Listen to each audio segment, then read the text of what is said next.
Cristo pacificador, que traz luz de Deus e do amor. Sim, não tem como negar, nem mesmo tentar esconder. Uma nova terra está florescendo e a dor vai desaparecer. No amor, na verdade, na luz, renasceremos e aprenderemos que somente assim seremos deuses, seremos bons, seremos perfeitos e teremos paz. A nova terra será fraterna, não terá guerra, não terá pavor, nem mesmo ódio, nem mesmo rancor, pois será plantado para sempre o amor. Eu vi a luz do Consolador, me transformei, me dediquei, agora eu sei, somos todos iguais, somos todos uma só nação, um só embrião. No amor, na verdade, na luz, renasceremos e aprenderemos que somente assim seremos deuses, seremos bons, seremos perfeitos e teremos paz.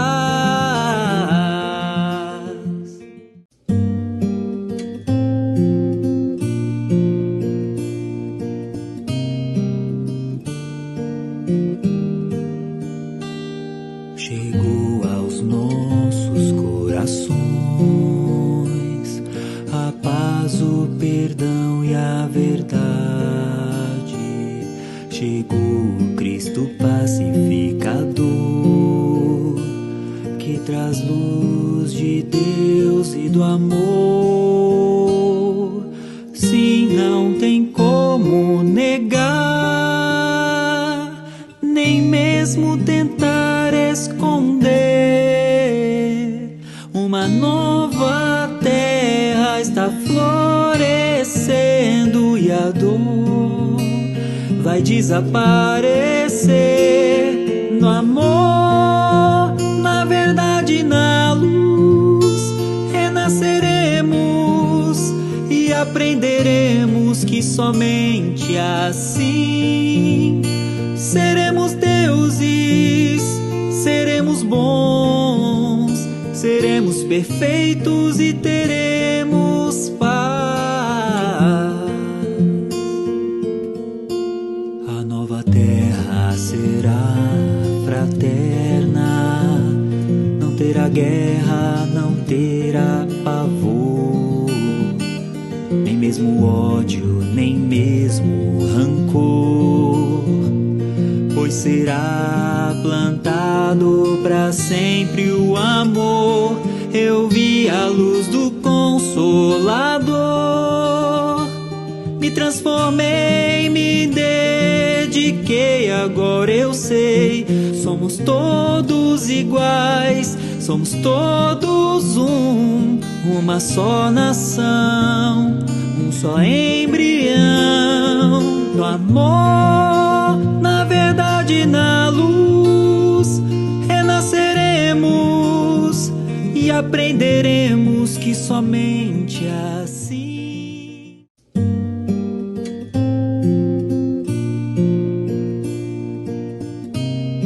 Bem, gente, nós estamos aqui novamente na casa do seu Francisco, mas dessa vez nós estamos aqui para mostrar o que nós compramos. Ó. Quando a gente chega aqui na sala, já está o Rack com a televisão dele ligada, as netas aqui, ó, todas assistindo aqui.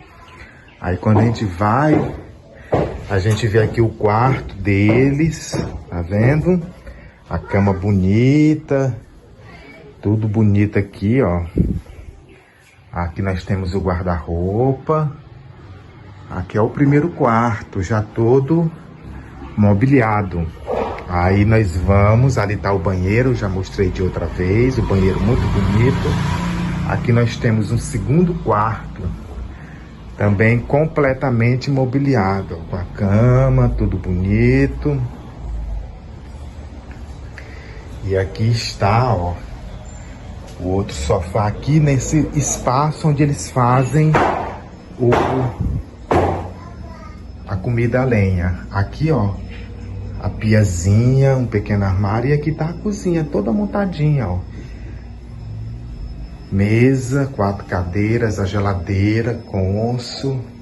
Aqui nós temos o armário, ó, lindíssimo esse armário. Fogão de 6 bocas, também muito bonito. Então está aqui tudo como prometemos, a casa completinha e toda mobiliada. Muito obrigado. Somos todos iguais, somos todos uma só nação.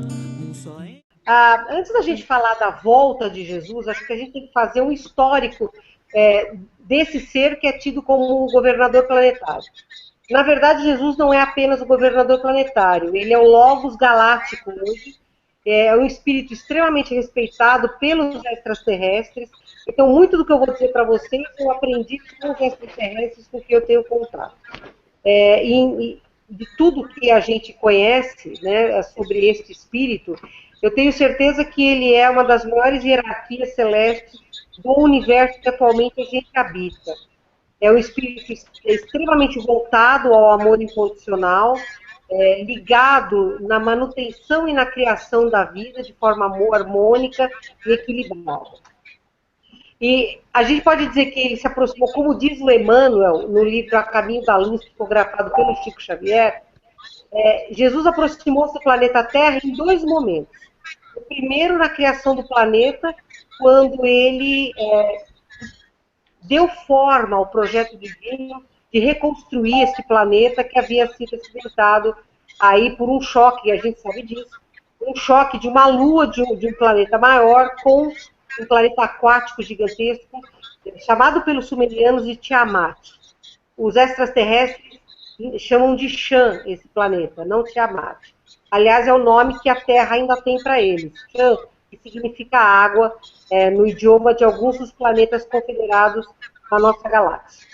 Então, quando você tinha aquela massa informe de gases, de poeira cósmica e tal, Jesus deu a organização, não que ele tivesse movido as forças centrípetas ou centrífugas que geram o planeta, mas certamente foi dele o starter para que o planeta se remontasse e sobrevivesse. E surgisse esse planeta no qual atualmente a gente mora. O planeta Terra teve algumas raças prévias à humana atual, que é a 5ª raça, e nós tivemos falência em todas elas, ou então nenhuma das raças anteriores a esta atual, da qual nós fazemos parte, bem sucedeu no projeto de evolução do orbe terrestre. E quando, depois que nós nos perdemos, primeiro os lemurianos afundaram o Índigo, depois os atlantes promoveram uma catástrofe nuclear que resultou aí no grande dilúvio, e a humanidade teve que recomeçar.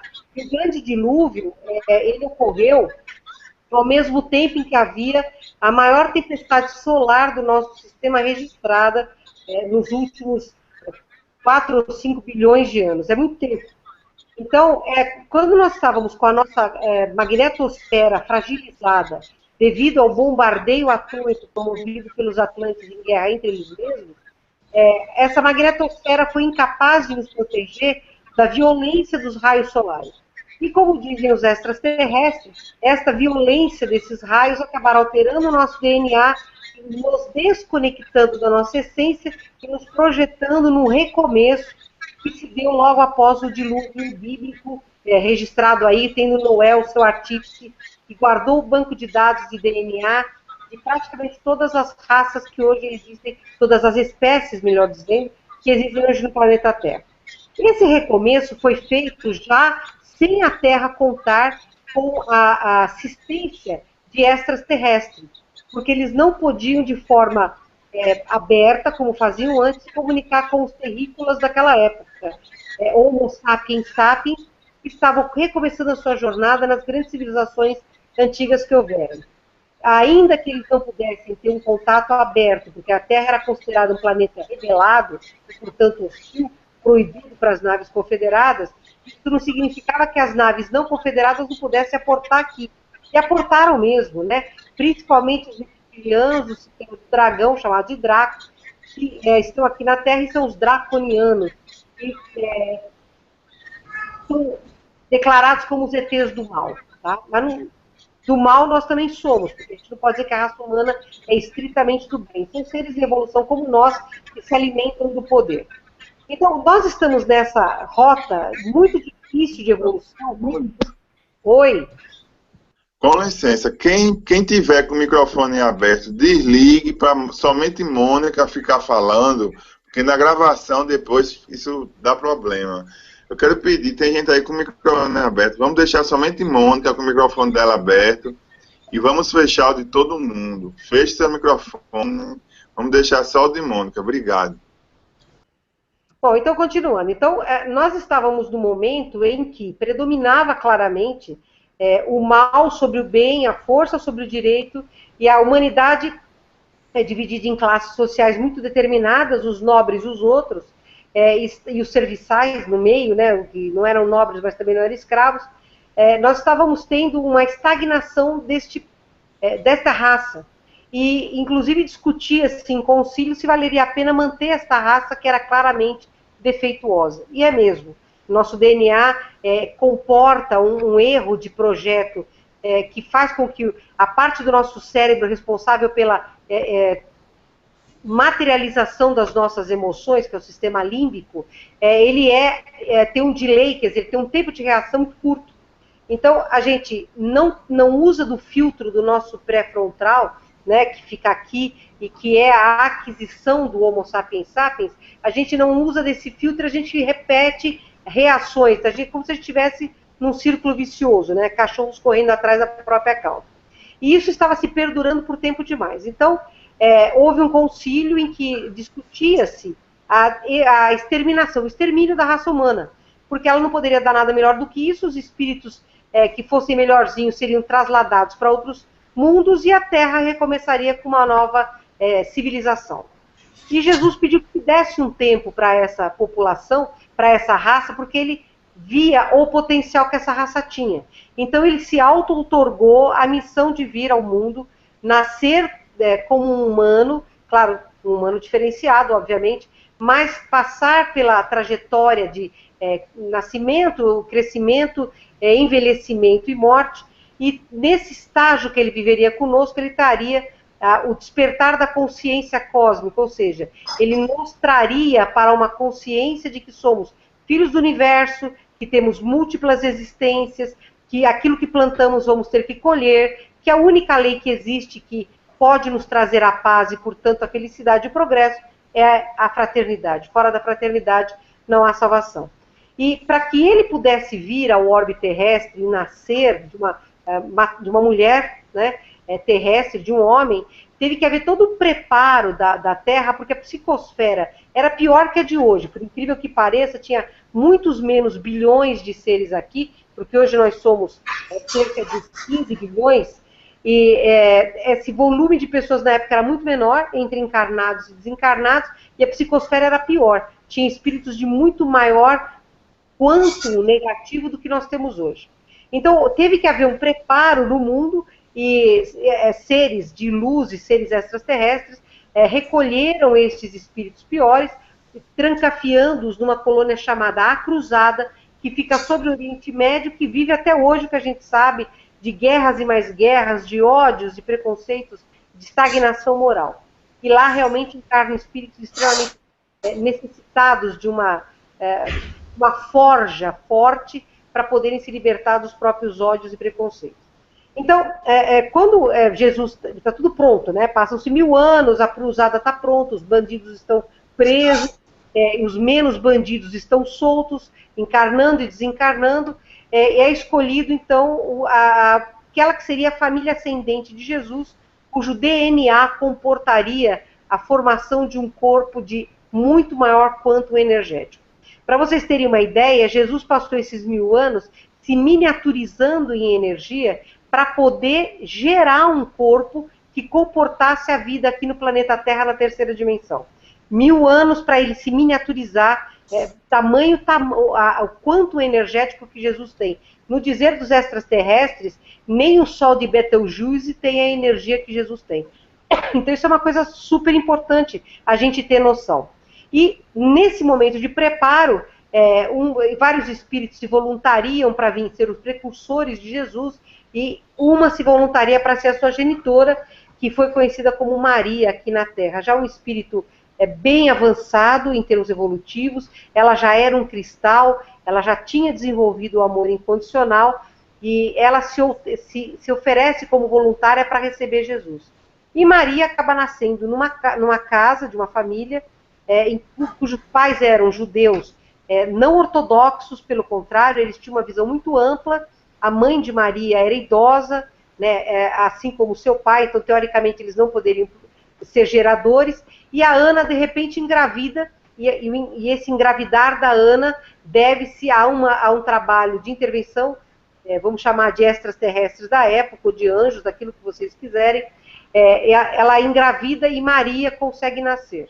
E Maria foi uma criança que se destacou desde o início, como qualquer cristal se destaca, pelo desenvolvimento mental superior, né? Nós temos 3 tipos de inteligência: a racional, que é matemática, lógica, operacional; a emocional, que são as nossas capacitações potenciais, inter-relação e intra-relação; e a espiritual, que é aquela que a gente sabe que existe uma energia que nos criou, e a gente se conecta com essa energia, não importando o nome da conexão que a gente dá, se você chama de fé, se você chama de religião, se você chama do que quiser, né? Mas eu sei que existe uma energia que tudo criou, e eu me relaciono com essa energia de uma forma inteligente. Maria tinha as 3 inteligências muito desenvolvidas, e logo com 3 anos ela chama a atenção do rabino da sinagoga da cidade de Nazaré, onde ela nasceu, e esse rabino escreve à sinagoga de Jerusalém dizendo que provavelmente ele tinha encontrado aquela que nas escrituras era descrita como a mãe do futuro Messias. E vem de Jerusalém rabinos muito importantes que entrevistam a Maria por várias horas, como está escrito em alguns livros, 5 horas. Eles ficam entrevistando uma criança de 7 anos. E acabam chegando à conclusão que realmente Maria era especial, se não a mãe do futuro Messias, pelo menos uma sacerdotisa. E a levam para a escola de sacerdotisas de Jerusalém, onde ela passa vários anos. E onde ela aprende a dizer, de modo muito crítico, embora amoroso, apontando todos os erros que ela via naquela sinagoga. Então os rabinos que não queriam ouvir as verdades, falam assim: se essa mulher vai gerar o Messias, esse Messias vai acabar com o nosso poder.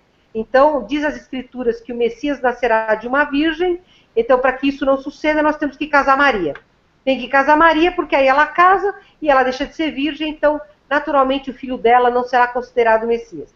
E mandam Maria de volta para seus pais, explicando que ela não serviria para ser sacerdotisa, que ela não tinha psique para tal, e que, portanto, o Sinédrio se encarregaria de encontrar um marido para ela. E chamam vários homens, dizendo que havia uma missão especial, e escolhem José, um viúvo já com alguns filhos, 7 filhos ele tinha, e que era carpinteiro, de uma família de empreiteiros, né? Graças a Deus não eram empreiteiros corruptos, não tinha nada a ver com a Operação Lava Jato nessa época, e ele acaba sendo convidado para casar com Maria.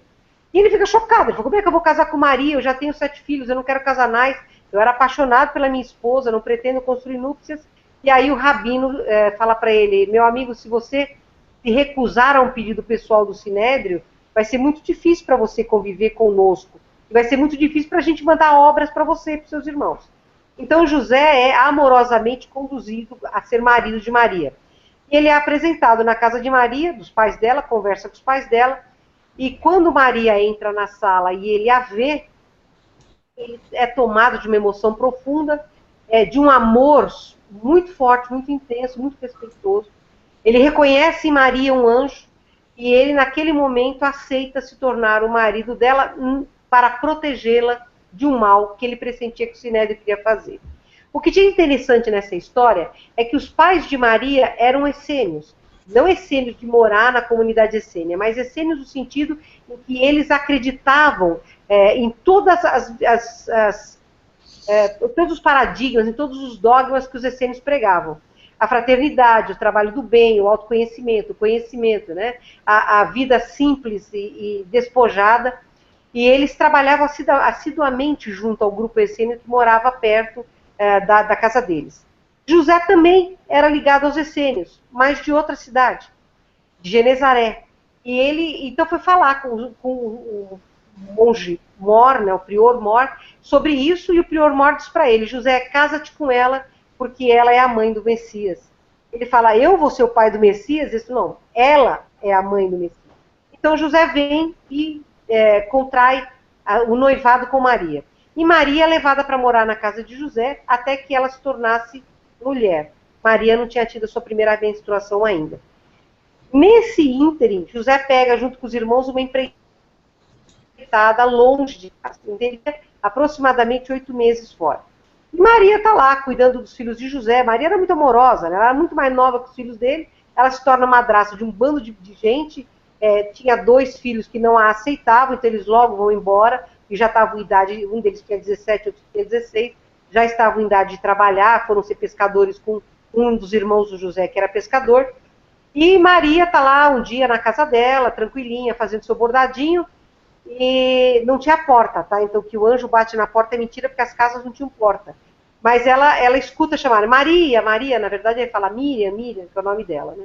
Ela vai até a porta, vê um homem de excelsa beleza, muito alto, vestido com uma roupa brilhante, e diz a ela: salve Maria, eu venho em nome do Deus, né? E a Maria fala: mas o que é que o senhor quer comigo? Eu venho lhe trazer a boa nova. Pela vontade do meu Senhor, que está nos céus, tu serás a mãe, a genitora do Messias, do Filho de Deus. E para que isso se realize, você precisa concordar. E ela fala: mas eu não tenho marido, eu não conheço marido ainda. Como é que eu vou ser a mãe do Filho de Deus? E aí o anjo fala para ela: Maria, Maria, creia, porque o milagre se realizará. Então, Maria se ajoelha e diz: seja, Senhor, feita em mim a tua vontade. Ela era extremamente crente, né? E acreditava realmente, ela tinha uma fé muito grande em Deus. E da mesma forma como apareceu, esse anjo se desfaz no ar e vai embora. Bem parecido com o que acontecia em Jornada das Estrelas, quando eles usavam lá o teletransporte. E naquela noite, Maria sofre uma abdução e ela é inseminada artificialmente com um corpo, um ovo, né, pronto. Ele tinha parte do DNA de Maria, que era um espírito já com upgrade genético, mas o resto desse DNA, ele tinha sido introduzido, não era de José, não era de nenhum homem da Terra. Porque para que um corpo pudesse abraçar o quantum energético de um espírito como Jesus, ele precisava ser um corpo especial, precisava ser um corpo diferenciado. Então, não tinha como haver outro tipo de engenharia que não fosse a genética, propiciando assim o nascimento, ou até a gravidez desse ser que a gente chama de Jesus. Maria percebe-se grávida logo 2 ou 3 dias depois, e quando ela vê um ser que vem a ela e diz: obrigado, mãe, por receber-me, que é Jesus falando com ela pela primeira vez. A gravidez de Maria não foi nada fácil. Aquilo que falam que José ficou em choque, ele ficou mesmo, porque ele considerava Maria uma santa. Quando ele chega em casa, ela fala: estou esperando o Filho de Deus. E ele fala: meu Deus, né? Que Deus é esse que te engravidou? E os irmãos aconselham José a apedrejar Maria, abjurando-a, mas ele não queria fazer isso, porque ele realmente tinha um respeito e um amor muito grande por ela. Ele, em desespero, vai orar no monte que tinha perto da casa deles, e nesta oração ele é levado também pelo mesmo ser para uma nuvem grande, espaçosa, que olha a terra lá de cima, chamada nave, e ali o Gabriel fala para ele: José, você é apenas o marido, será o marido da Maria, não abjure, não apedreje, ela espera o Messias, ela espera o Filho de Deus. Ele realmente é um ser especial. E José vem da terra lá de fora, que ele nem sabia que a terra era redonda, ele nem sabia o que é que ele estava vendo, mas ele se vê numa outra realidade, próximo das estrelas, Quando ele volta, ele vai até a casa deles, se ajoelha ao lado da esteira onde Maria estava dormindo, desesperada, chorando muito, porque ela estava sendo injustiçada, ela tinha medo de ser morta, medo por ela e medo pelo filhinho que ela já agasalhava com muito amor. E José fala: Maria, eu aceito a ti e a teu filho como meu filho ele será. E a gravidez de Maria, ela transcorre durante 9 meses com vários ataques espirituais de seres que realmente queriam matá-la. A família do José nem vai visitá-los, a família do José praticamente corta relações com ele, os pais de Maria a agasalham, os essênios também, porque os essênios creem que ali está vindo a grande estrela. E aí a gente sabe da história, que eles vão para o Egito, vão para Belém, para fazer o recenseamento ordenado pelo César, que o Herodes proclama. Então cada um tinha que ir para a cidade de origem para fazer o recenseamento, e lá Jesus acaba nascendo. E aí Herodes fica sabendo disso através dos 3 reis magos, do nascimento do grande rei dos reis, e ele manda matar todos os meninos até 2 anos de idade, na tentativa de matar aquele que seria o usurpador do seu trono. Então eles vão para o Egito, ficam no Egito 3 anos, e retornam, e ao retornarem para Nazaré, Jesus é uma criança que se mostra diferente desde o início. Uma criança com poder carismático enorme, um poder de fascinar as pessoas e de irritar as pessoas, porque ele fala aquilo que é proibido perante a lei, ele desenha o que era proibido perante a lei, ele esculpe o que é proibido perante a lei, porque a lei de Moisés diz: não adorarás, e não adorar significa não desenhar, não esculpir seres vivos, né? Então Jesus tem muitos embates. Na sinagoga ele é o porquê, na forma de gente, porque ele quer saber de tudo, e o rabino ia até um limite onde ele pode perguntar e de responder, e ele não tinha respostas, e Jesus dominava as escrituras. Então foi uma infância difícil. Quando Jesus tinha 14 anos, todo mundo sabe, né, que ele foi apresentado em Jerusalém, aí ele some, os pais ficam desesperados, porque ele está discutindo as escrituras com os doutores da lei, e no ano seguinte José vem a falecer, deixando em Jesus o chefe da família, porque sim, Maria teve filhos com José, mas também sim, Jesus nasceu de uma mulher virgem, porque isso tinha que confirmar as escrituras, as profecias que tinham sido feitas, porque tinha que se deixar claro que aquele era o Messias. Desculpa, pessoal, que está muito calor. Aí, quando José morre e Jesus assume o comando da família, ele tem um dinamismo muito forte, a mãe entra em depressão, ele trabalha muito energeticamente com a mãe, tirando-a da depressão, pondo os irmãos para trabalhar. A irmã mais velha já estava noiva do Jacó, que era um amigo de infância dele, ele faz os 2 casarem.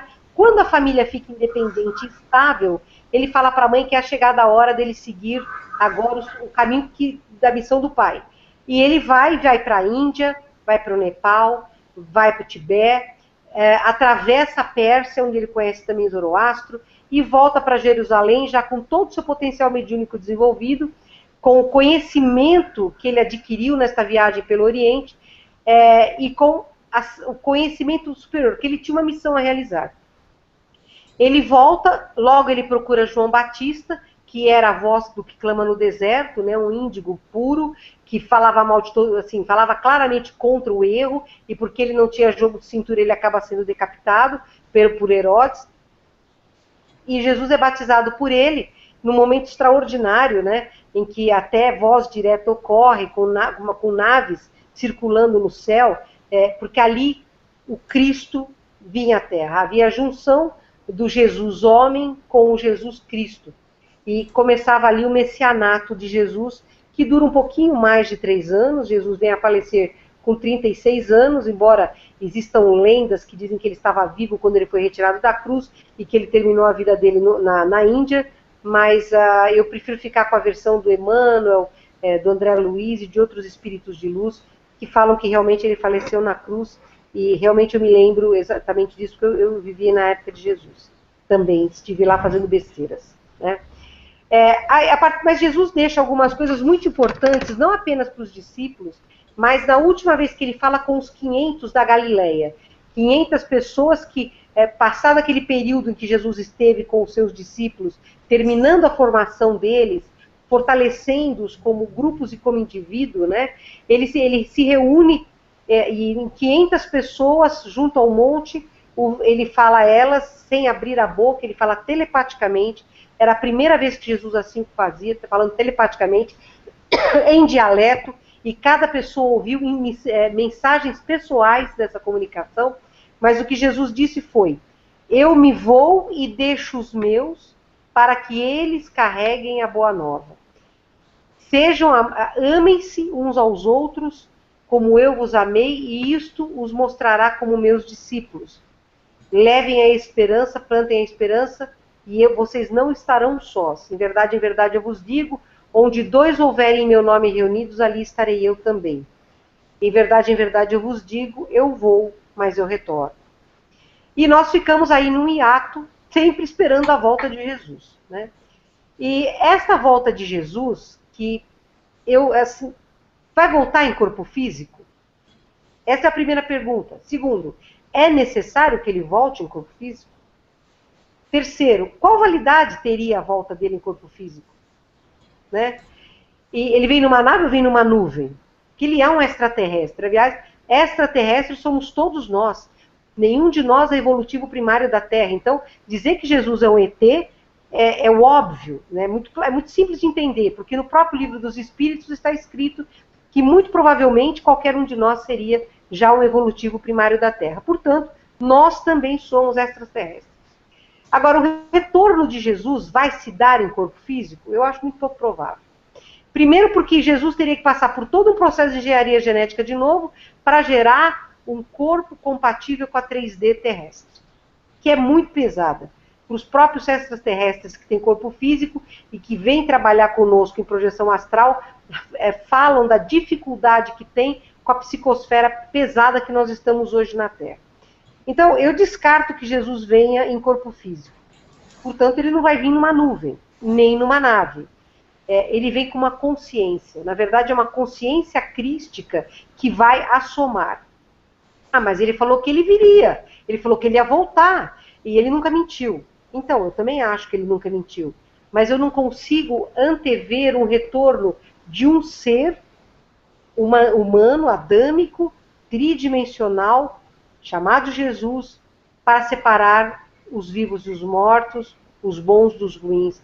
Na verdade, é uma consciência crística que já enlaça o planeta, já abraça o planeta, que vai ser cada vez mais sensível daqui até 2025, e em 2025, sim, nós teremos uma comunicação, porque, vejam, Jesus se comunica no plano espiritual através de médiuns especiais, espíritos de muita hierarquia e luz, como o Bezerra de Menezes, por exemplo, com colônias do terceiro umbral, onde está nosso lar, por exemplo. Então, ele usa de médiuns desencarnados, que são médiuns, somos todos, mas ele se utiliza de canais, como o Bezerra de Menezes, como a Joana de Ângeles, por exemplo, para transmitir mensagens. E ele mantém essas mensagens também com canais encarnados que são capazes de captar na sua sintonia. Então, Jesus não volta em corpo físico. Ele não precisa voltar em corpo físico. Jesus vem se manifestar como uma consciência crística e cada vez mais forte será esta presença e mais mensagens nós receberemos. O que me preocupa? Que nos tragam um Messias falso. Que digam, olha, este é o Messias, este é Jesus que voltou. E este ser pode ser exatamente o oposto do Jesus que nós esperamos. Mas ele também disse, a árvore conhece-se por seu fruto. Então, se eventualmente ocorrer de dizerem Jesus reencarnou, Jesus está aqui, nós temos que ter muito discernimento e escrúpulo para nos aproximarmos minimamente, sabermos se este ser realmente é só amor incondicional como Jesus foi. Se quem o cerca realmente ama como seus apóstolos foram orientados para amar. Eu acho que a gente não tem que esperar um retorno físico de Jesus. E se disserem que ele voltou em corpo físico, eu acho que a gente tem que investigar isso profundamente e seguir a nossa intuição. Para mim não há outra forma. É só a nossa intuição, só aquilo que bater como verdade ou não para nós, é que vai se mostrar como uma realidade. Então agora vamos abrir para a pergunta, né, Maurício?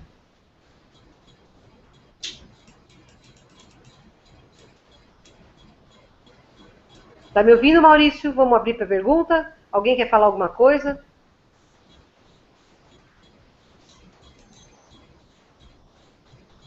É exatamente isso, Mônica. Porque eu estou no celular e é ruim, mas você disse muita coisa e a elite, né, a elite financeira, a elite mundial, é bem capaz de eles devem usar o projeto Bluebeam, né, devem projetar alguma coisa no céu para embasbacar a raça, né, com algum tipo de imagem fantástica que deve ser vista em todo o planeta. É um próximo esse dia, né, e ao que tudo indica, é uma combinação, né, tanto da elite religiosa como da elite financeira, mas a gente, né, o ser humano, ele tem condição a gente tem intuição, a gente sente, a gente pensa, a gente pode orar, né, e realmente, mas, Mônica, me diga uma coisa, o que bom, você concordar, mas o que é que nós, os habitantes deste planeta, eu tenho a sensação de estar em um planeta prisão, em um planeta presídio, Mônica. Isso é um aprendizado que nós temos que passar, é isso, Mônica? Então, eu não sei se é uma prisão ou se é um hospício, porque nós todos somos meio malucos, nós estamos meio fora da casinha, né? Na verdade, a Terra não é uma prisão, ela é uma escola, Maurício. Mas é uma escola para maus alunos, é uma escola para alunos rebeldes, né? Alunos que foram exilados de outros mundos e que foram aprisionados aqui justamente para darem o seu salto quântico, para evoluírem em condições mais difíceis. E perceba, as nossas condições são muito mais fáceis do que outros planetas em situação similar à da Terra, no nível vibratório chamado expiação e prova pelos kardecistas, ou tritetradimensional pelos extraterrestres, né? A Terra é um lugar onde você é provado, você prova a si mesmo, expia aí as dívidas que você tem, que você adquiriu para com a lei universal, né? Mas quem está aqui na Terra, 90% veio exilado. 10% é missionário. Então, você vê, a maior parte de nós está aqui não está por vontade própria, né? Então, a palavra presídio está boa? Tá. A palavra hospício também. Mas eu prefiro a palavra escola, porque eu confio muito na misericórdia divina, sabe? Eu sinto que todos nós, de alguma forma, servimos ao propósito divino, que é a evolução. E nos dada a liberdade de escolha. Então, nós estamos na Terra, neste momento, utilizando dessa liberdade de escolha que nós temos para sair desta condição de exilados, de desterrados, né? Para continuar na Terra, que vai dar o seu salto quântico, queiramos nós ou não, ela vai dar o seu salto quântico. E aqueles que não conseguirem acompanhar o salto quântico vão morar em outros lugares bem mais atrasados, para continuar no nível em que estão a sua seara evolutiva. Mônica, com relação ao ano 2019, você pode adiantar alguma coisa? Está sabendo de alguma coisa? Olha, Maurício, o primeiro contato que eu tive com os extraterrestres quando eu tinha 5 anos, eles me mostraram um calendário com efeitos, com coisas que aconteceram na Terra, como, por exemplo, o tsunami do Índigo, né? Que eu assisti, do Índico, que eu vi quando eu tinha 5 anos, que eu nem entendi o que era aquilo, o mar comendo a Terra, mas eles me mostraram isso. E eles me mostraram um ano que eu não esqueci, foi 2017. Ficou muito claro, foi um ano que veio em vermelho e crescia o número, sabe? Com coisas bastante pesadas para o planeta Terra. Mas 2017 não é o ano do grande fim, ou do grande momento apocalíptico da humanidade. Ele é como se fosse assim, sabe? Um marco a partir do qual o que nós precipitamos acontece. O que nós fizemos a condição para que acontecesse começa a ocorrer, né? Eu estava num congresso de ufologia em Curitiba em 2006, 2008, eu acho, 2008. E trouxeram lá um norte-americano que... Lembra quando saiu aquele último filme do Indiana Jones, dos crânios de cristal? O cara era uma fraude, esse norte-americano. Ele estava lá com o crânio de cristal, aquele negócio todo, e uma brasileira resolveu fazer consulta com o cara.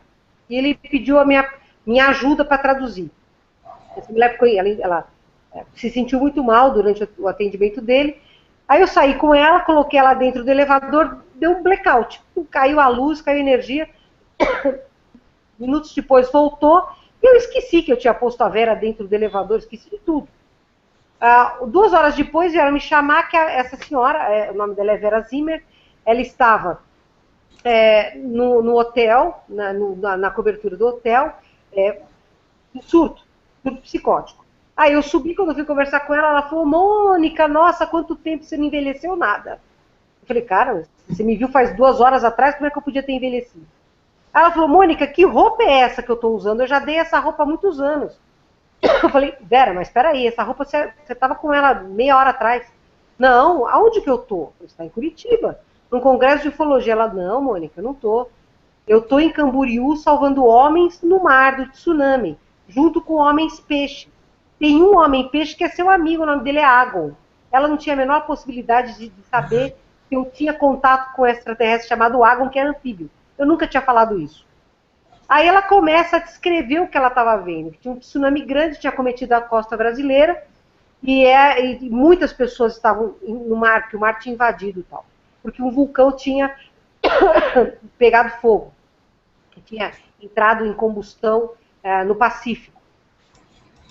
E eu falei: em que ano nós estamos? Ela falou: setembro de 2017. Aí ela fala que ela tinha sido levada para a nave e ela realmente estava, na cabeça dela, ela estava em setembro de 2017. Eu vejo realmente, quando eu era criança, Maurício, eles mostraram um tsunami atingindo realmente as costas brasileiras, notadamente de Pernambuco para baixo. Mas eu vi realmente isso quando eu era criança. Se vai acontecer ou não, se a gente gerar o quantum paraquital, sim. Se a gente não gerar o quantum paraquital, isso é adiado, ou postergado, ou anulado, como tantas coisas já foram. Mas 2017 é uma data que eu lembro. Agora, tem uma coisa que, assim, eu conheço o Geraldinho, que foi a pessoa que trouxe as informações de que Chico Xavier teria dito que 2019 seria o ano limítrofe. Se nós não fizéssemos uma guerra nuclear, nós teríamos um desenvolvimento como nunca foi visto, um progresso como nunca foi visto na humanidade, e aí voltaríamos a ter contato com seres extraterrestres, e voltaríamos a ter conexão, voltaríamos a fazer parte da família cósmica. E o Geraldinho disse que o Chico falou em 2019. Eu tenho muito problema com data. Por quê? Porque o futuro não existe, é o presente. O presente que molda um futuro possível. Então isso é bem física quântica, né? Você tem 2 caminhos à sua frente. Na hora que você escolhe o caminho da direita, todas as possibilidades do caminho da esquerda deixam de existir e abrem-se as possibilidades da direita. Você escolhe uma dessas possibilidades, todas as demais deixam de existir e abrem-se novas possibilidades. E assim consecutivamente.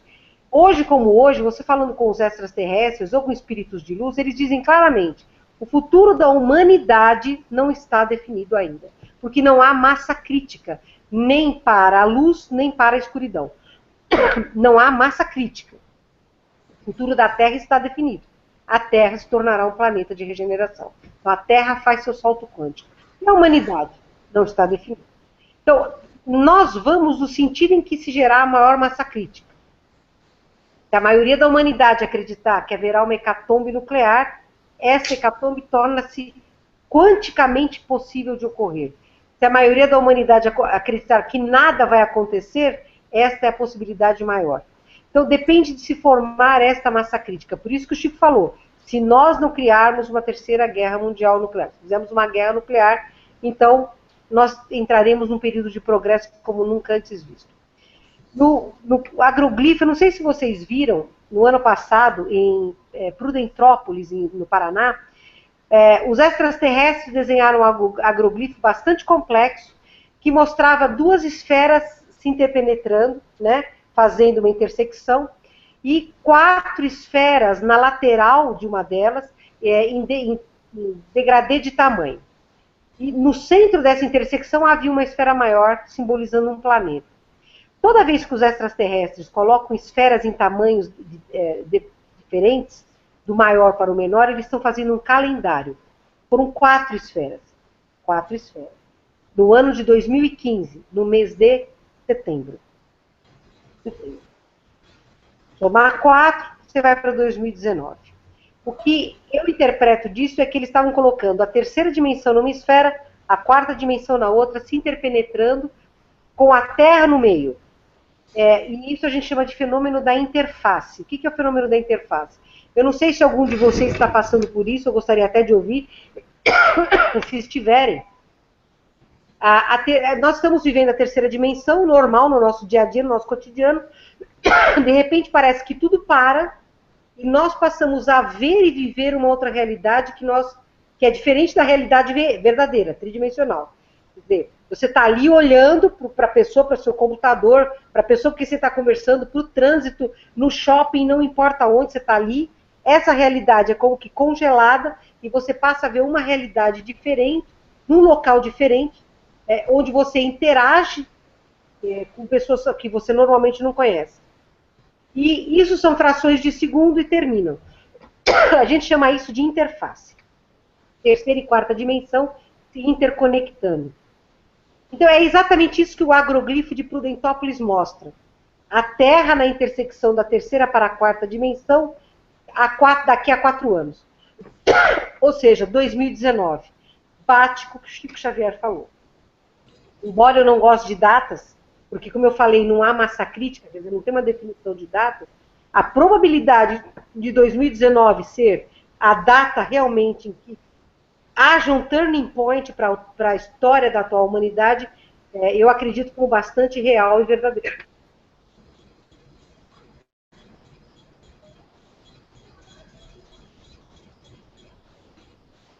Ok, pessoal. Alguém quer perguntar? Pessoal, não consegui abrir pelo meu canal, que eu fui por sabotagem, mas tudo bem. Estamos aqui por Mônica e o hangar está acontecendo. Isso é o mais importante. Bom, o pessoal quiser perguntar alguma coisa, eu tenho outras perguntas para fazer, mas deve ter aqui muita gente inteligente, interessante, eu quero ouvir o pessoal. Bom, mas enquanto o pessoal não... Porque eu fico com vontade de fazer outras perguntas surgindo do tema, entendeu? E aí... Mas, Mônica, olha, hoje sabe-se que, pelo menos, que 1% das pessoas do planeta Terra, elas detêm um poderio financeiro igual aos outros 99% do planeta. Quer dizer, isso é uma distorção muito grande. E teve uma funcionária uma ex-funcionária do Banco Mundial que disse que quando trabalhou lá por 10, 12 anos, quando trabalhou lá, disse que via que tinha seres não humanos. Que esses seres não humanos controlavam o dinheiro do planeta Terra. Será, Mônica, que isso é verdade? Será que dá pra gente crer nisso? Assim. Não dá. Porque os extraterrestres não precisam manipular dinheiro. O governo oculto que manda na Terra, porque ele controla a mídia, controla a indústria farmacêutica, controla o crime organizado, controla a maioria dos planetas, dos países, controla o sistema financeiro internacional. Então, eles não precisam manipular o dinheiro, né? O dinheiro é coisa de humano. O que eles manipulam é energia, entendeu? Então, essa descrição, se você me falar de bases dos Estados Unidos, como a Área 51, a Área 59, a Área 80, se você falar disso aí, isso é real. Tem mesmo extraterrestre lá. Agora, eles controlem dinheiro, eles não precisam, nem tocam no assunto, entendeu? O problema deles não é manipular o dinheiro. O dinheiro é uma das armas que eles usam para nos manter reféns e escravos do sistema que eles apreciam. E eles montaram, ao qual a gente também se assimila. Mônica, posso fazer uma pergunta? Pode falar, querida.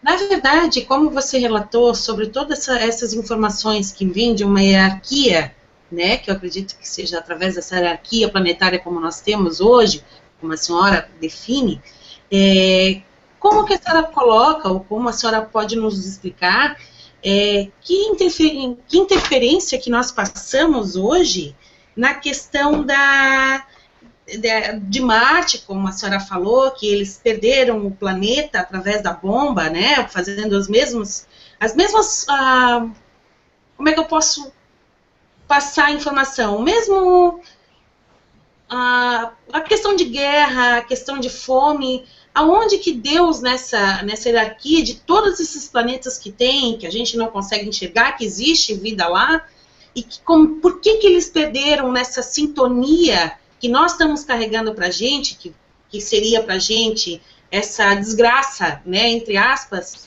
da gente querer ter mais condições de humanidade, que a gente traz como isso uma referência, né, amor, respeito, e como que Deus entra nessa sequência desses planetas terem perdido, e nós estamos passando por essa mesma situação, pedindo ajuda, né, por mais que todos estão tentando conhecer o outro lado, mas em que situação que a gente pode tentar se espelhar também, para que a gente não consiga repetir os mesmos erros que esses outros planetas também perderam, as suas casas, né? Então, Marte realmente está do jeito que está, devastado por uma hecatombe nuclear, e os marcianos hoje, que estão em corpo físico, vivem em cidades subterrâneas, e eles já transcenderam, eles realmente já são seres de regeneração, né? Eles transcenderam ao domínio da matéria sobre o espírito. Hoje predomina o espírito sobre a matéria, o direito sobre a força. Então eles conseguiram fazer salto quântico. Eu sou contatada e trabalho na Casa do Consolador, a gente trabalha com uma extraterrestre chamada Sheliana, que veio das Pleiades.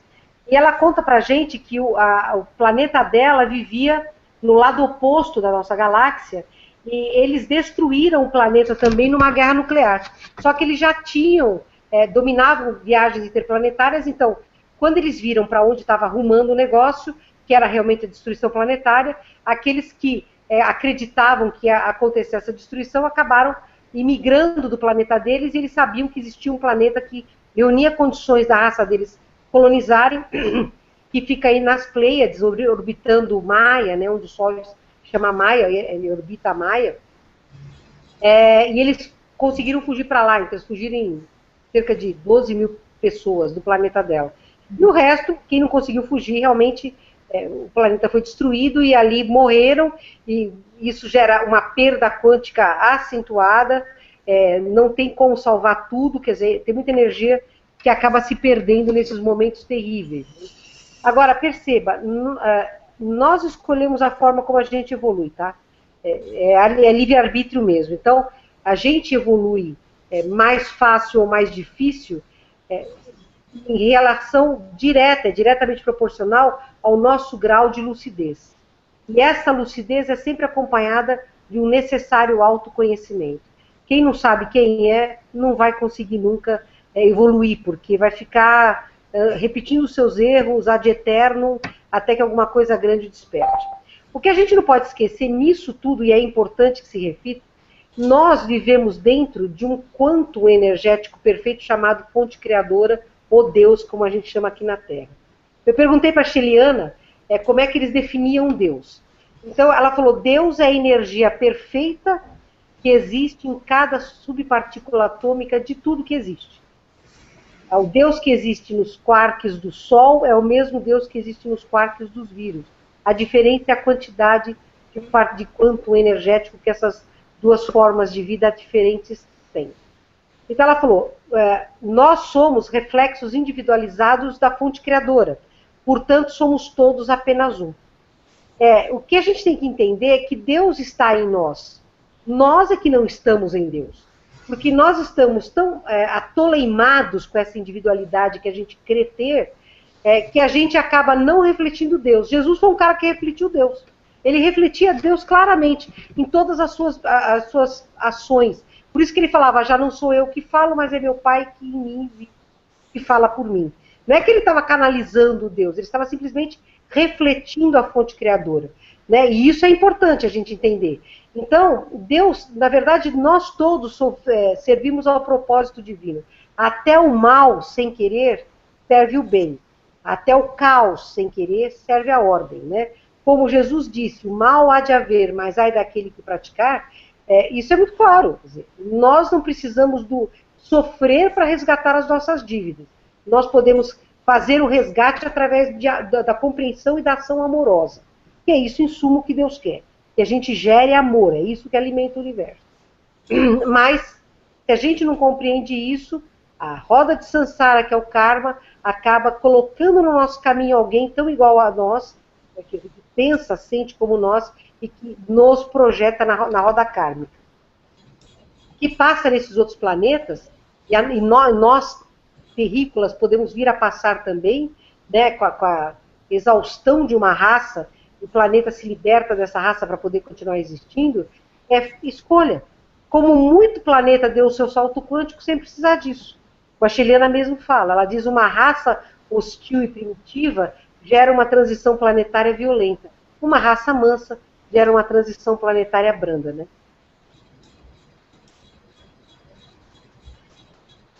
Mas a gente não pode tirar Deus disso, porque Deus é tudo isso.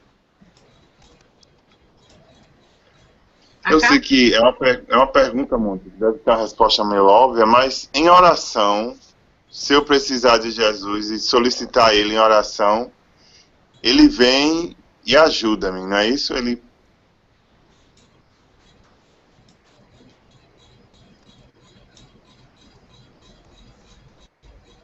Entendeu, mano? A tua voz chegou muito picotada, mas você perguntou do poder da oração, é isso? Pois, se em oração, se eu solicitar a ajuda de Jesus em oração, Ele vem em meu socorro e ajuda-me, não é isso? Na verdade, o que você estabelece através da fé, que a fé nada mais é do que uma emissão quântica em direção a alguma coisa, fortemente dirigida, quer dizer, uma linha de raciocínio fortemente dirigida, é o eco. Como Jesus está em nós, porque se está em Deus, ele está em nós, é natural que no momento em que nós nos projetamos em busca de ajuda dele, esta ajuda vem a nós, vem mesmo. Quanticamente falando, eu abri a possibilidade e o amor que existe permeio, né, este zelo deste tutor que nós temos, amoroso, ele responde mesmo através dele, através dos seus prepostos, através de espíritos de luz, o eco é feito e vem. Então você recebe aquilo que você está pedindo ajuda assim. O poder da oração é tremendo, né? Maria disse, se nós soubéssemos o poder da oração, nós passaríamos a vida de joelhos. Orar, na verdade, significa agir, né? Então você pode fazer uma oração no seu cotidiano o dia inteiro. Você não precisa fazer uma oração com palavras bonitas, você simplesmente precisa sintonizar. A sintonia dirigida é uma oração. Agora, uma coisa que eu tenho aprendido, e olha, aprendi nessa encarnação, assim, há dificuldades, porque eu sou muito cética, né? Dá para pedir e confiar na resposta. Eu tenho muitas provas nesta encarnação de coisas que eu pedi a Deus, não para mim, porque eu sou muito orgulhosa para pedir, mas para mim também, atualmente, para outras pessoas, animais, etc., eu tenho muito rápida. E a resposta vem de forma muito rápida, né? Então, orar é a sintonização, o estabelecimento de uma ponte, a fé, é para nós, talvez, a maior das armas que nós possamos ter. Ou, numa forma de dizer dos extraterrestres, o escudo mais eficiente. Mônica, agora outra pergunta.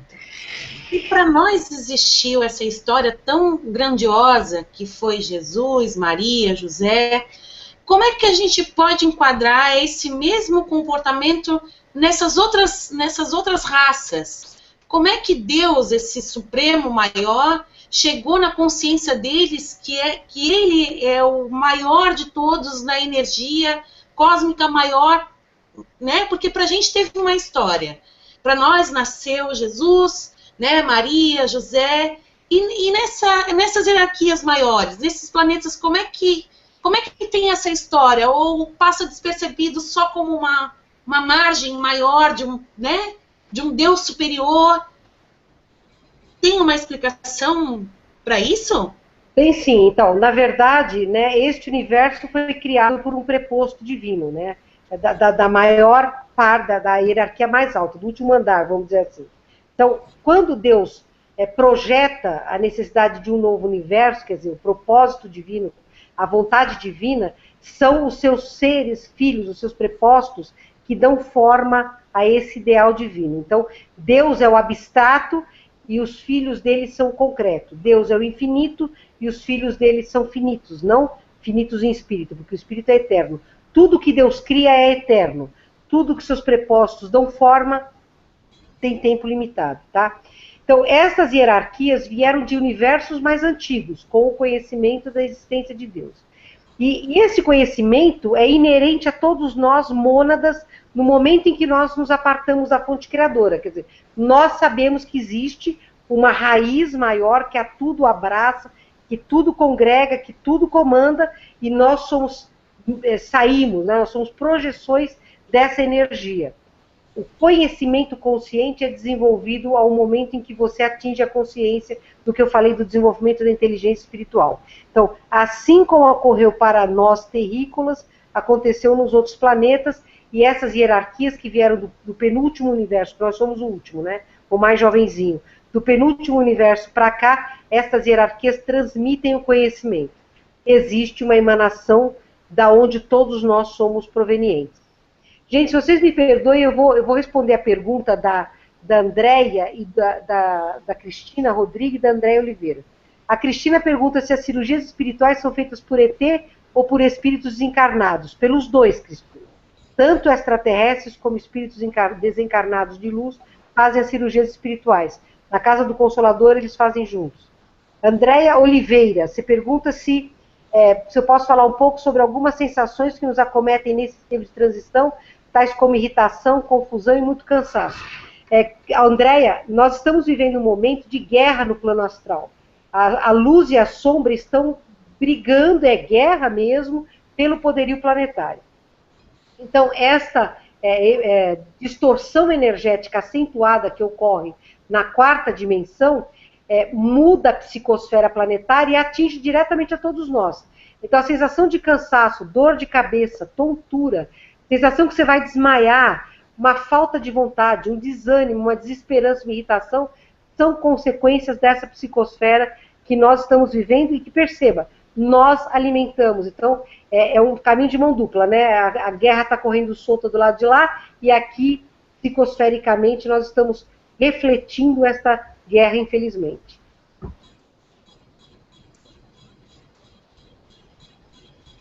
Mônica, você saberia me dizer se o planeta Hercólogos, o planeta X, planeta Marduk, planeta Vermelho, planeta Hercólogos, parece que os espíritas chamam de planeta Chupão, ele é verdade, ele existe, é verídico ou é uma mentira, é uma farsa? O Camille Flammarion, amigo do Allan Kardec, um astrônomo fabuloso do século XIX, ele escreveu um livro, o Êxodo, né, do Camille. E ele descreve um planeta cuja gravidade é tão intensa que os espíritos ficam rentes ao chão, lutando desesperadamente para respirar. Esse é o Hercólogos, ou planeta Chupão, ao qual o Chico Xavier se referiu no Pinga Fogo. Esse planeta não é necessariamente deste universo, mas ele existe. E a função dele é ser realmente erradicador. Esses espíritos dantescos, estes magos mais acentuados, mais graves, eles são realmente atraídos para esse planeta quando ele passa na fase final da erradicação do exílio das almas da Terra. Tá certo. Sandra, parece que você acabou de entrar, Sandra. Desliga o microfone. Desliga o microfone, Sandra. Assim, para não dar microfonia, depois, quando você quiser perguntar, pergunta a Mônica. Mas, você disse, ele não é deste universo, tudo bem. Mas nesta transição planetária, ele está vindo em direção ao sistema solar, Mônica de Medeiros, ou não? O planeta Hercólogos. Então, ele talvez não seja desse universo. Eu disse que talvez. Veja, acabam de descobrir o 9º planeta do sistema solar, não é? Achava-se que ele existia. Agora descobriram evidências que ele realmente existe. Talvez ele seja já o Hercólogos, né? Talvez seja, porque Nibiru não é. Nibiru ainda vai passar bem mais lá para frente. Ele está sim em rota para o sistema solar, tá? É o máximo de informação que eu tenho permissão de dar. O que eu posso te dizer é que sim, ele passará entre o cinturão de asteroides de Marte e Júpiter. Mas ele tem um poder de densidade muito grande, e esse poder de densidade faz com que as coisas fiquem chacoalhadas. Vai chacoalhar Vênus, Terra, Marte, e 2 luas de Júpiter vão ser mexidas pela energia densa deste planeta, que é o erradicador mesmo. Nossa, mas se chacoalhar alguma coisa aqui, então nós já éramos. Pelo menos no plano físico, né? Pelo menos no plano Não físico. necessariamente, porque um chacoalho anterior afundou o Oceano Índico, né? Na verdade, algumas coisas na Terra têm que ser renovadas, é natural. Movimentos geofísicos sempre aconteceram, todo mundo sabe que os polos estão se invertendo, e eles se invertem mesmo, estão até atrasados nessa inversão. Então, coisas geofísicas são normais e vão acontecer mesmo, mas a raça humana sobrevive. Tá? Sobrevive, não tenha dúvida disso. O planeta não acaba, a raça humana não acaba. Agora, a atual raça humana termina. Começa a 6ª raça humana. A questão é, nós, Zé Manés, que estamos aqui, tentando aprender, tentando fazer alguma coisa, criamos quanto energético suficiente para viver num planeta de regeneração? Sim, ficamos. Quase. Fomos os borderline que vão ter um tempo aí para ver se aprendem e ficam ou se vão para outro planeta. Quem não aprendeu nada vai ser exilado mesmo, não como castigo, mas como misericórdia para que eles possam continuar na trajetória evolutiva deles. Eles não se adaptam à regeneração, que é uma 8ª acima quase do que a gente está vivendo hoje.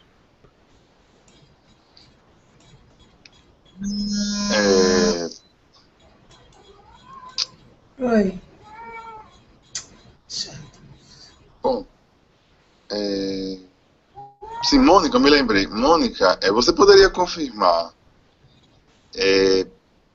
você acabou de falar que existe uma guerra, entendeu? Eu entendi isso, que existe uma guerra em um plano espiritual. Eu tive conhecimento de que seres humanos, que nós estaríamos sendo chipados contra a nossa vontade no mundo astral, entendeu?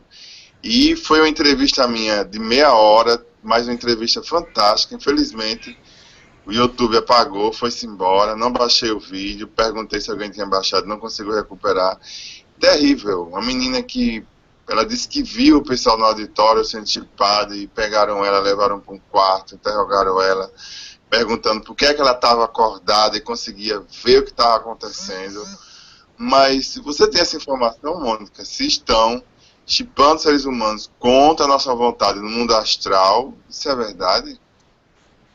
Olha, Maurício, eu tenho convicção de 2 coisas. Primeiro, tudo acontece dentro da lei da sincronicidade ou afinidade.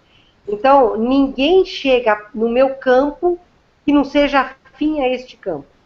A luz não chipa ninguém. Quer dizer, os extraterrestres da Confederação, vamos chamar os extraterrestres do bem, colocam chips que são... Existem 3 tipos de chip, tá? Se vocês me permitem fazer só um parêntese aqui. Nós temos chips físicos, que são colocados no corpo físico, e chips extrafísicos, que são colocados no corpo astral ou perispírito. Eles podem ser orgânicos, que eles são feitos de tecido do hospedeiro, quer dizer, tecido da própria pessoa. Podem ser semi-orgânicos, que são feitos com um núcleo de cobre ou de uma liga metálica do qual o cobre faça parte, com tecido que pode ser de animal da Terra, de outro ser humano da Terra, ou tecido orgânico de outro planeta, e metálicos que são de cobre ou de uma outra liga metálica que não exista no nosso planeta. Existem metais que não existem no planeta. O Roger Leyer, cirurgião da Califórnia, amigo meu que foi um pioneiro na remoção de implantes, ele mandava todos os chips para o MIT para serem estudados, e muitos tiveram metal inespecífico na sua composição, né? Provando realmente a origem de metais extraplanetários. Do ponto de vista função, os chips podem ser classificados em neutros, que são chips de monitoria, que nem aquelas plaquinhas que a gente bota nos animais para segui-los na imigração. Tem chips chamados de facilitadores, que são indutores de auxiliar a gente a melhorar qualidades que nós já temos, né? Eles auxiliam, eles melhoram a nossa ação, como, por exemplo, memória, mediunidade, abertura para falar em público, etc. E tem os chips que são chamados de indutores, que induzem em nós comportamentos não necessariamente bons, e esses chips são colocados tanto pela Confederação, no caso para nos induzir a ações boas, como do governo oculto pelos draconianos, para nos induzir a coisas ruins. Por exemplo, um serial killer. Tá? Tem muitos desses serial killers, se não a maioria, que estão agindo por comando hipnótico. Tá bom? Então, existem chips, sim. Agora, todos nós que temos cartão de crédito já estamos chipados. Existem empresas que já chipam os seus executivos. A própria Dilma assinou aí autorizando a chipagem de seres humanos no Brasil. Animais são chipados. E no plano espiritual, esses chips podem ser colocados tanto pela Confederação como pelo governo oculto, pelos draconianos. A Confederação é ética, ela nunca faz nada contra o nosso consentimento. E se o faz, esses chips são para nos facilitar não apenas o contato, mas uma missão no projeto Nova Terra, Nova Raça Humana, enquanto que os chips colocados pelo outro lado são feitos de forma antiética e para nos induzir a comportamentos que lhes facilitem manutenção do comando planetário. Agora perceba, eles não têm acesso a nenhuma pessoa com a qual eles não têm afinidade vibratória. Então, para você receber um chip do lado errado, dos draconianos, você precisa estar sintonizado com eles. Entendi. Então, é a nossa vibração que vai contar, como você diz, né? O nosso campo energético. Ai, meu Deus. Bom, esqueci. Mas alguém quiser perguntar alguma coisa agora, eu dei um tilt. Dei um branco. Mas assim, bom, eu quero dizer o seguinte, que, bom, paz e amor, paz e amor, paz e amor. Mas eu quero dizer que você, que conseguiu sabotar o meu canal, eu quero dizer a você que eu sei quem é, viu? Depois eu posso ter uma conversa em off com Mônica, mas tudo bem. Gente, deixa eu responder uma pergunta da Cristina Rodrigues, que ela recebeu uma canalização dizendo da guerra do bem e do mal no plano astral, falando do período que se seguiria a reeleição da Dilma, né, que nós viveríamos momentos muito difíceis, e que ela não sabe comunicar direito, porque às vezes ela mesma duvida do que está ouvindo, né? Então, olha, Cristina, eu vou dizer um negócio para você. O discernimento faz a base de todo bom médium. A gente tem que perguntar mesmo, isso é meu ou isso está fora, né? Faça sempre isso, porque eu faço isso até hoje. Eu sempre duvido das mensagens que eu recebo, se elas são provenientes de mim ou não. Na verdade, o que você recebeu é lógico, né? Quer dizer, nós sabíamos que, havendo a reeleição ou não da Dilma, se o Aécio tivesse sido eleito, nós viveríamos momentos agônicos, e perceba, ainda vai piorar antes de melhorar. Tá? Isso era claro, mas você recebeu uma mensagem totalmente verídica. O que você recebeu está se verificando. E a Lígia Rabai pergunta por que o tempo está acelerando. Lígia, porque o movimento quântico da Terra está acelerando, porque a Terra está acelerando para ela saltar 1/8 acima do que ela hoje é vibracionalmente. Ela vai saltar de expiação e prova, que é uma terceira dimensão absoluta, sobre a quarta dimensão, para um planeta de regeneração, onde a terceira dimensão vai ser subalterna à quarta e à quinta dimensões, tá? Então, o tempo acelera por causa disso, porque a própria Terra está ganhando quantum, e esse quantum energético acelerado, sob o comando da camada de ressonância de Schumann, que é o marca-passo planetário, faz com que o tempo se acelere. Por isso que hoje o dia tem 16 horas, como provaram cientistas da Universidade de Nagoya, no Japão, já há uns 15 anos atrás.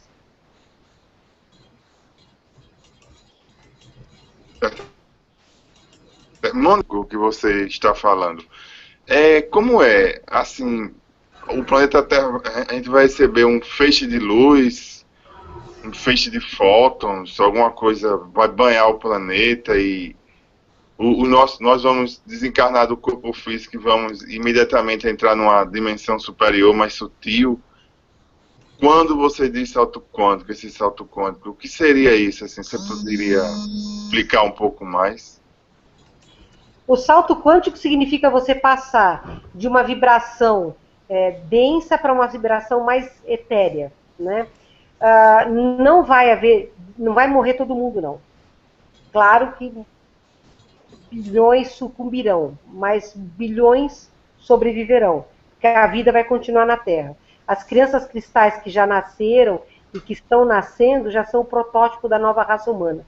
Então, eu tenho certeza absoluta que não há desencarne da totalidade. A nova raça já está aí e vai habitar o planeta, né?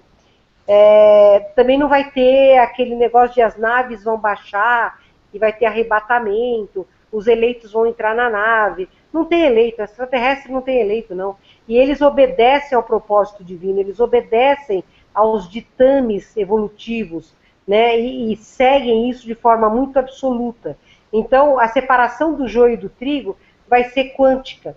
Os espíritos que não tiverem velocidade vibratória suficiente para viver num planeta de regeneração serão daqui retirados, porque sendo daqui retirados, eles não serão maculados, porque eles não vão conseguir sobreviver numa condição de acelerar, né? Então, isso é misericórdia divina, tá? Agora, a gente tem que ser mais realista. Vai continuar por um longo tempo similar ao que é hoje. Vai mudar conceito, vai cair paradigma, mas a vida, a cor do céu, a profundidade do mar não vai sofrer alteração. O contato extraterrestre revelado pelos governos está próximo ou ainda vai levar um tempo?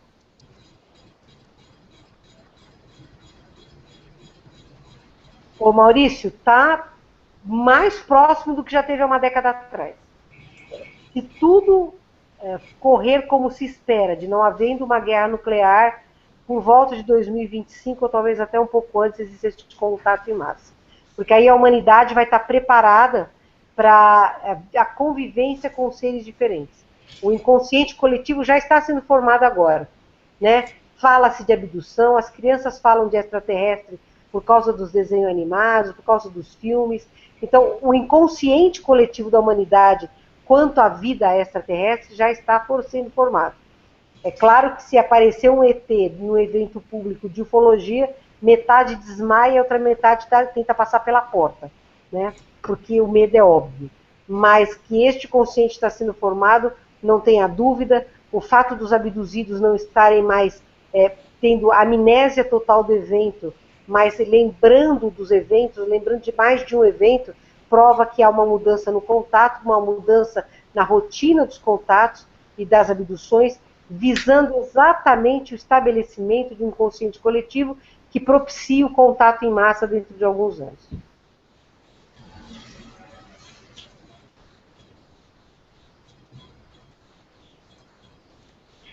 Mônica, existem extraterrestres greys bons ou todos são ruins?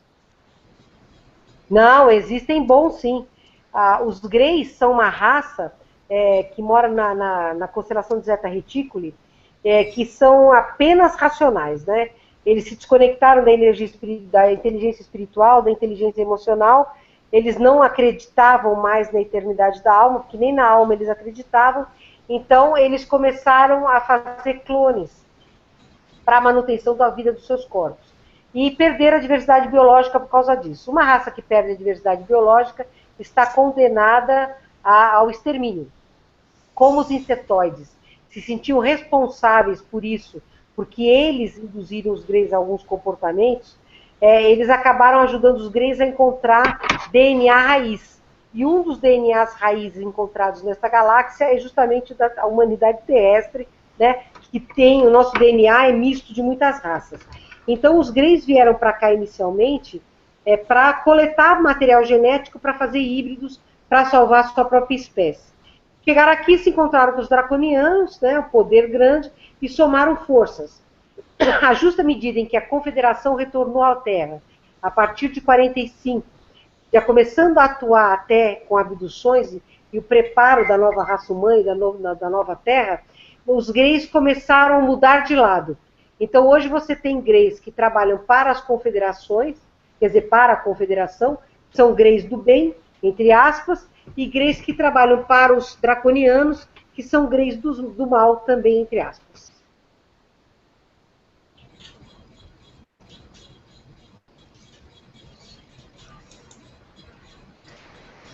Mônica, porque tanta gente boa correu para o centro-oeste do Brasil? Porque, segundo uma das profecias, o paralelo 20 é o que não vai ser movido. O centro-oeste do Brasil não vai sofrer alterações geofísicas. Muita gente, intuitivamente, busca essa região.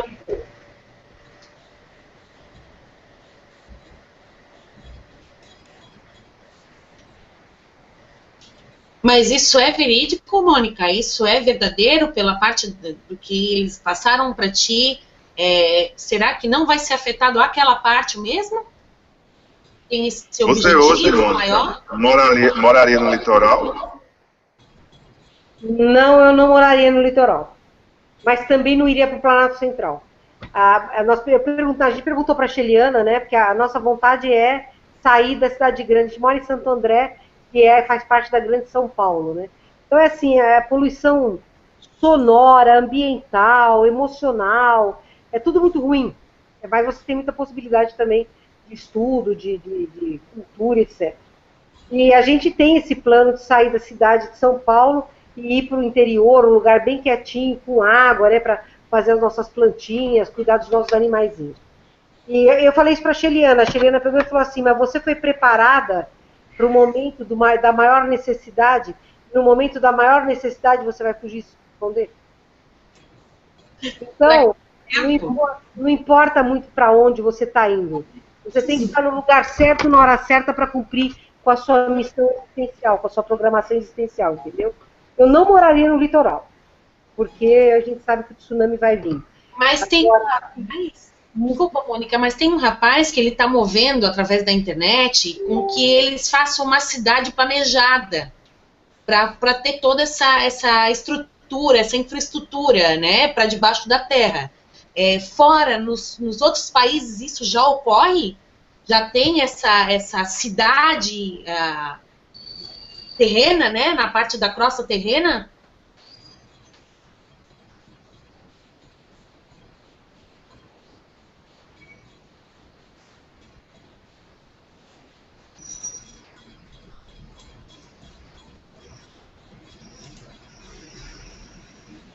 Não estou te escutando, Mônica. Desculpa. Opa, vamos lá. Existe sim, Pequim, eles têm uma cidade subterrânea, tem a Pequim subterrânea. Assim como Montreal, Quebec e algumas cidades americanas. Procura, você vai ver Pequim subterrânea, como se fosse uma imensa cidade feita no andar dos metrôs. Né? Então isso existe já hoje, sim. O pessoal que constrói bunker na ideia que se estiver escondido da terra, não vai acontecer nada com ele.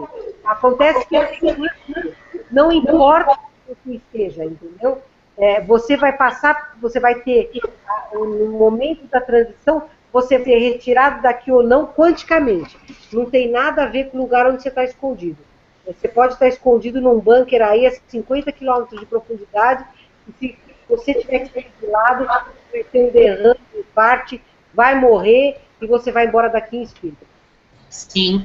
Agora, outra pergunta, Mônica, porque como a gente está relatando do que vem de cima, eu vejo, estou tendo um conhecimento um pouquinho assim, maiorzinho com o Robson Pinheiro, e ele notifica que ele, através do Ângelo Inácio, ele vai para a crosta terrestre e lá ele encontra 3 laboratórios, né? Pelo que eu estou lendo pela metade do livro, estou chegando pela metade do livro lá, ele notifica que lá é onde estão sendo feitas bombas atômicas, né, onde são feitas todas as formas de vírus e os terremotos, né, os abalos sísmicos.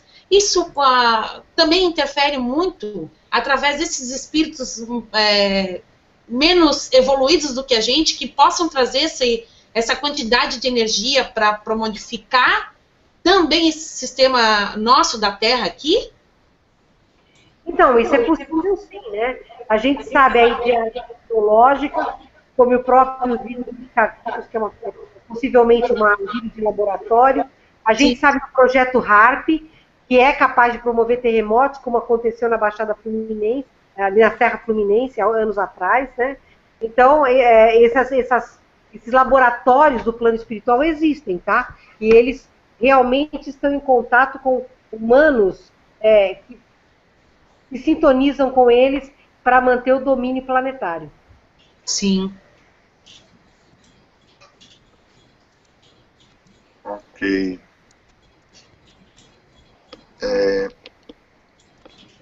Mônica, por que tanto filme, tanto seriado com a temática alienígena, a Quinta Onda, né? Também vai ter esse ano a continuação do Independence Day. Assim, eles estão insistindo muito com isso no cinema.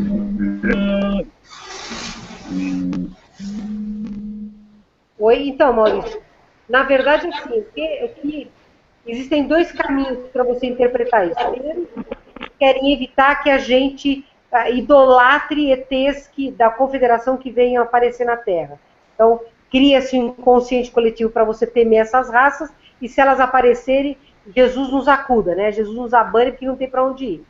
A outra hipótese é que eles estão querendo nos dar mensagens subliminares para que nós compreendamos que a ocorrência deles, quer dizer, se aparecer realmente um grupo de ETs, a gente tem que ver se eles são do bem ou do mal, porque se eles podem ser do mal, e podem mesmo, os draconianos podem mesmo se mostrar antes da confederação, né? Então, esses filmes todos podem ter essas duas explicações. Evitar que a gente acredite nos ETs da confederação, que são do bem, ou nos alertar para que os ETs do mal estão por aí e que podem aprontar com a gente.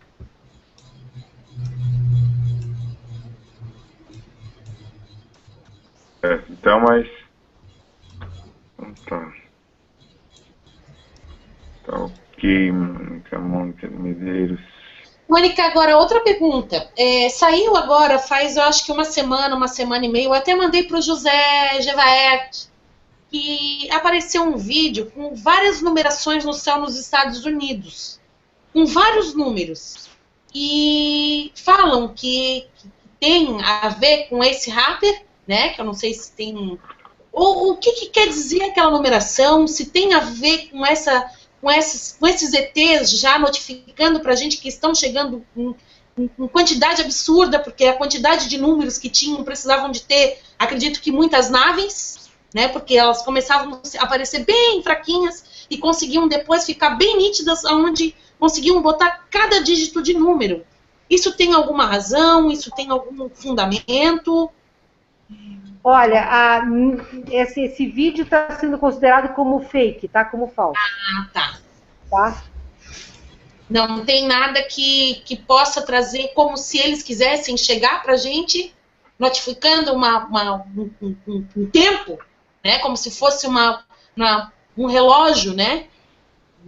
Então, mas aí quem analisa, que os especialistas de imagem que analisam esse vídeo estão encontrando uma série de montagens, né? Estão dizendo que esse vídeo é falso por causa disso. Na análise técnica ele aparece com diversas montagens. Mas hoje, particularmente, como a senhora comentou, que como eles têm essas naves muito silenciosas, que não precisam ter mais aquela quantidade de coisas pesadas, igual nossos aviões, né? Que tem aquela, como é que eu posso dizer, porque eu não entendo nada de peso, né, altura, mas que faz essa atenção, chamar a atenção.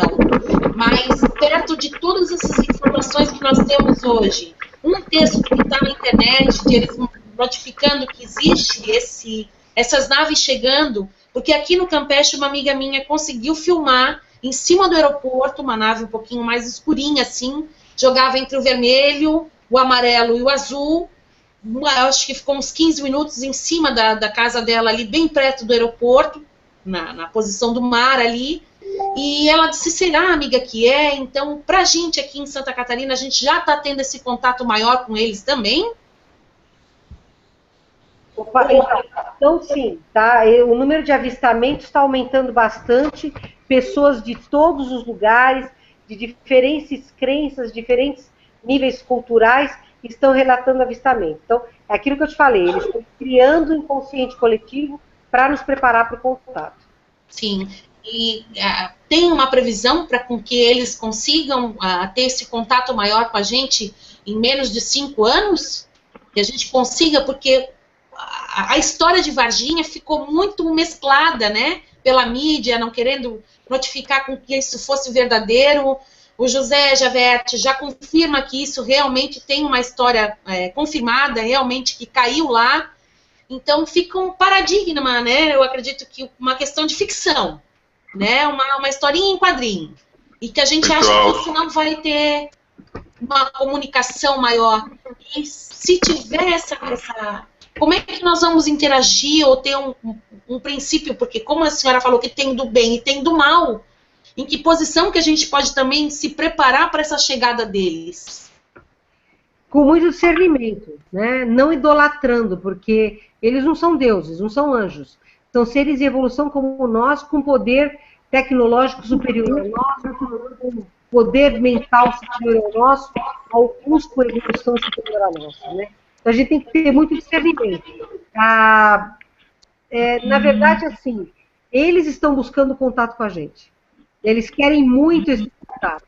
Eles estão procurando criar as condições adequadas para que este contato possa acontecer, tá? Varginha é real, tá?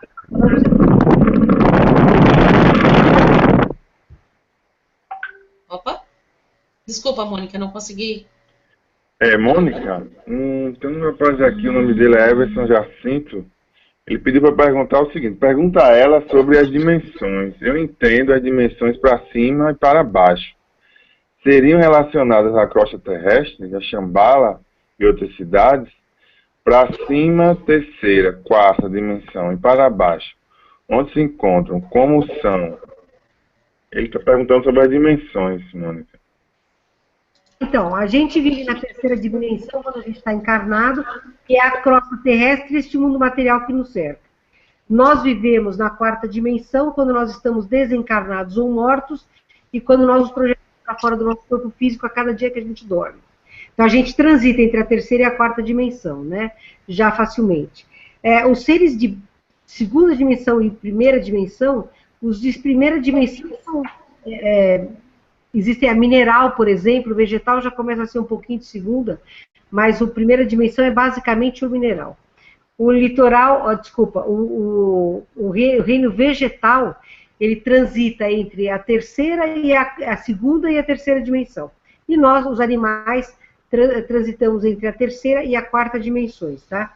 Existem dimensões superiores, a quinta, a sexta, a sétima, mas isso é evento quântico, quer dizer, qual é a diferença? A diferença é exatamente a concentração quântica que cada um deles tem no seu mundo, né? Então, aqui na Terra, nós temos seres até de quinta dimensão. Nós não temos superiores a isso, porque nós somos um planeta ainda positivo primitivo. Então, agora, a passagem que vai haver dimensional não é assim, acaba tudo hoje, amanhã começa tudo diferente. Nada no universo é assim, é tudo gradativo, tudo tranquilo e vai num ritmo correto.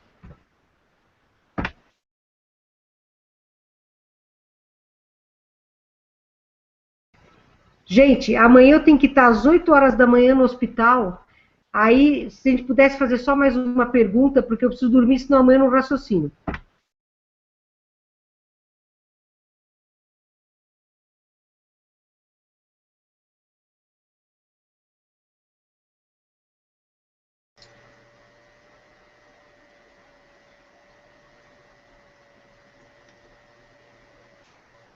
Olha, Mônica, só tenho a agradecer um pouquinho de espaço que tem, com certeza, acho que com certeza a senhora tem que dormir também, mas a gente agradeceu bastante por conhecer esse pedaço que 1/3 da população imagina que não existe, que não tem, e a senhora com essa fonte de riqueza, que hoje eu consegui ter um pouquinho mais de experiência, eu só tenho a agradecer. Obrigada mesmo. Olha, pessoal, quero agradecer sou eu agradeço muito a vocês a paciência, a boa vontade de ouvirem, né, de troca de ideias. A gente sempre cresce muito quando a gente pode trocar ideias. E, quem sabe, a gente não marca um outro para se encontrar e discutir outros temas, tá? Eu acho isso fundamental. Então, agradeço a todos, um excelente domingo, que Deus abençoe e guarde a cada um de vocês e que a gente possa se preparar para o contato, né? E como boa ufóloga, saudações.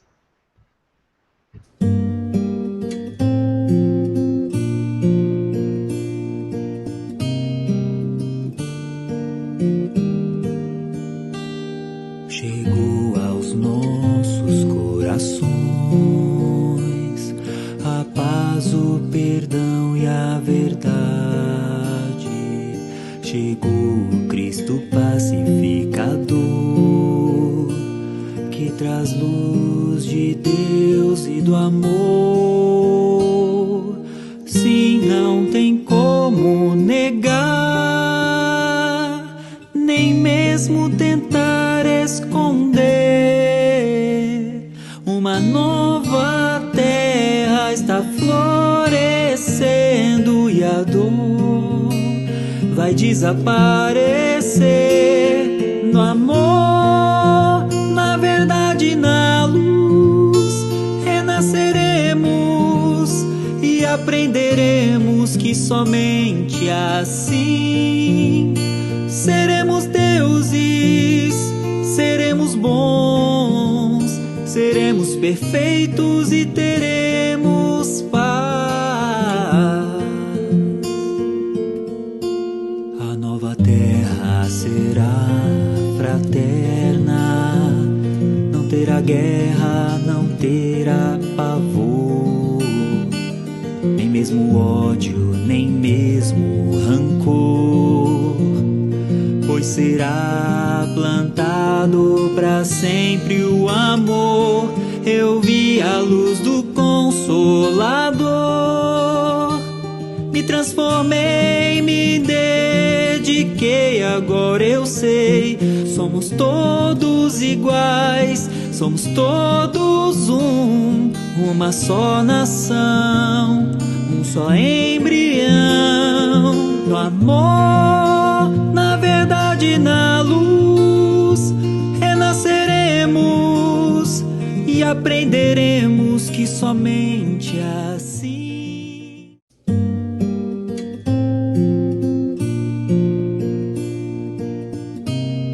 Bem, gente, nós estamos aqui novamente na casa do seu Francisco, mas dessa vez nós estamos aqui para mostrar o que nós compramos. Ó. Quando a gente chega aqui na sala, já está o Hack com a televisão dele ligada, as netas aqui, ó, todas assistindo aqui.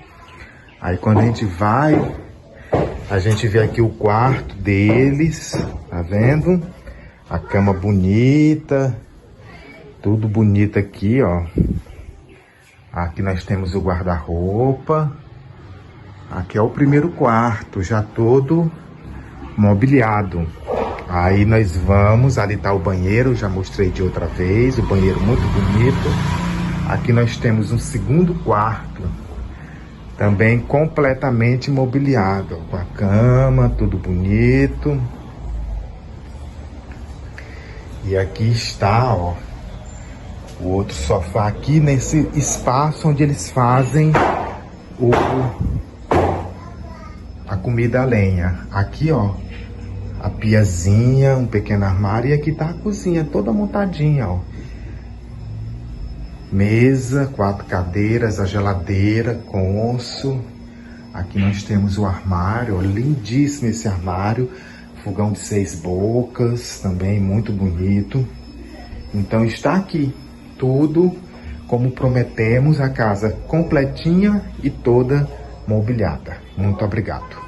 Somos todos iguais, somos todos uma só nação.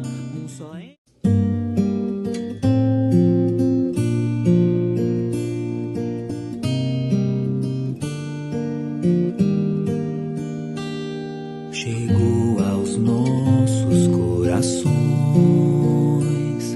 a paz, o perdão e e a verdade. Chegou o Cristo pacificador, que traz luz de Deus e do amor. Sim, não tem como negar, nem mesmo tentar esconder. Uma nova terra está florescendo e a dor vai desaparecer. No amor, na verdade, na luz, renasceremos e aprenderemos que somente assim seremos deuses, seremos bons, seremos perfeitos e teremos paz. A nova terra será fraterna, não terá guerra, não terá pavor, nem mesmo ódio, nem mesmo rancor, pois será plantado para sempre o amor. Eu vi a luz do Consolador, me transformei, me dediquei, agora eu sei, somos todos iguais, somos todos uma só nação, um só embrião. No amor, na verdade, na luz, renasceremos e aprenderemos que somente assim seremos deuses, seremos bons, seremos perfeitos e teremos